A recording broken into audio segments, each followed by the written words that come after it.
Hi guys, may panibagong vlog na naman tayo ngayong araw na to. So yan, umingay na naman yung aso. So 2018 model guys, manual transmission Toyota Hilux G.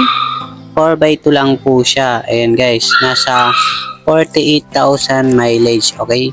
So ayan guys. So bago ang lahat guys, don't forget to like and subscribe. Yan, para updated kayo sa mga bagong video natin ina-upload. Yung mga bagong sasakyan na dumarating, marami pa dito guys, mga bagsak presyo. Ayan guys, napakamura. Ayan, mga hatak lang sila ng bangko, maraming pagpipilian. Okay, so open cash, financing and trade-in. Okay, so ayan, kung may pan-swap kayo, pwede naman swap dito. So ayan nga guys, sisimulan natin dito sa may mga picture.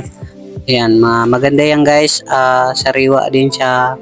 Pwede kayo magdala mekaniko if ever gusto nyo. Open test drive, pre-scanner para ma-check nyo talagang good condition yung sasakyan at walang error. Okay, so yan yung kanyang mga likuran at ending 3. Okay, so walang problema dito sa mga papel guys. Open deed of sale, notaries at yan, original documents. Yan kaibigan guys, naka-seat cover na rin guys. So ayan ang kanyang quotation. Ayan, 340,021 ang